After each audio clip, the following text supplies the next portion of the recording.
নমস্কার সকলকে, আমার ঘরোয়া রান্না চ্যানেলের আরও একটি নতুন ভিডিওতে আমি আপনাদের অনেক স্বাগত জানাই। আজ আমি আপনাদের জন্য আরও একটি নতুন রেসিপি ভিডিও নিয়ে চলে এসেছি। আজ আমি বানাবো দোকানের মতো মুচমুচে ও অত্যন্ত সুস্বাদু খাজা। চলুন দেখে নিই খাজা বানানোর জন্য কি কি লাগবে। প্রথমে আমি 250 গ্রাম পরিমাণ ময়দা একটি পাত্রে নিয়ে নিলাম। এরপর প্রায় 50 গ্রাম মতো ডালডা আমি গলিয়ে নিয়ে ময়দাটায় দিয়ে দিলাম ময়াম দেওয়ার জন্য এবং ভালো করে ময়াম দিয়ে নিলাম। ময়াম দেওয়া হয়ে গেলে আমি জল মিশিয়ে ময়দাটাকে ভালো করে মেখে নিলাম। ময়দা মাখা হয়ে গেলে আমরা আবারও একটু সাদা তেল দিয়ে সেটাকে মাখিয়ে 15 থেকে 20 মিনিটের জন্য রেস্টে রেখে দেব। আর একটি বাটিতে আমি একটু ময়দা আর সাদা তেল দিয়ে একটা ব্যাটার বানিয়ে নেব। 15 থেকে 20 মিনিট পর ঢাকাটি তুলে আমি ময়দাটাকে আবার মেখে নেব এবং ছোট ছোট করে লেচি কেটে নেব। তারপর সেগুলোকে বেলে নেব।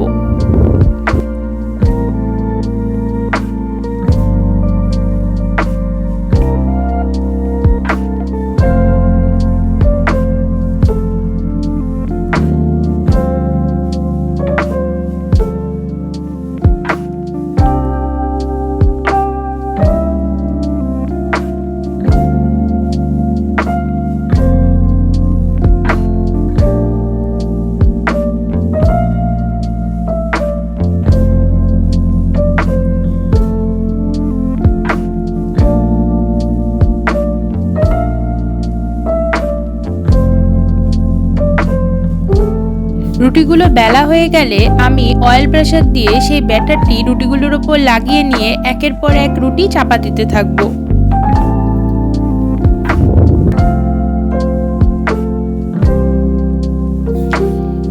তারপর একটি রোল বানিয়ে নেব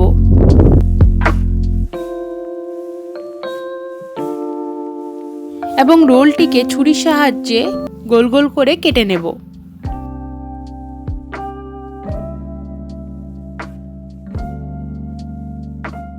সবগুলো কাটা হয়ে গেলে আমি সেগুলোকে আবারও পাতলা করে বেলে নেব।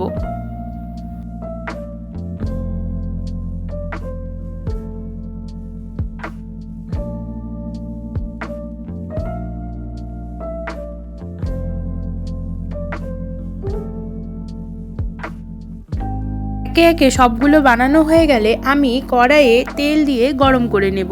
সাদা তেল ব্যবহার করব এবং তৈরি করে রাখা খাজাগুলি এক এক করে তেলে আস্তে করে ছেড়ে দেব এবং লাল লাল করে ভেজে নেব। আর হ্যাঁ, গ্যাসের ফ্লেমটি কিন্তু একেবারে লো রাখতে হবে। লাল লাল করে ভাজা হয়ে গেলে আমি খাজাগুলো সব তুলে নেব।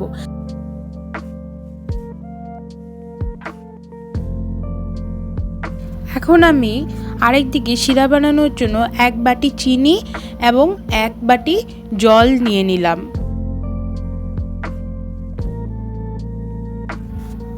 এবং গ্যাসে বসিয়ে শিরাটি তৈরি করে নিলাম। এই যে যেমন করে ভিডিওতে দেখানো হচ্ছে তার মতন হচ্ছে, সেরকম হলেই বুঝবেন শিরাটি একদম পারফেক্টভাবে রেডি হয়েছে। তারপর খাজাগুলো ছেড়ে দিয়ে শিরাতে এক এক করে নামিয়ে নিলাম। এভাবেই আমরা দোকানের মতো খাস্তা মুচমুচে সুস্বাদু খাজা তৈরি করে নিলাম। খাজাটি ঠিক কতটা মুচমুচে হয়েছিল সেটা ভিডিওটি শেষ পর্যন্ত দেখলেই বুঝতে পারবেন।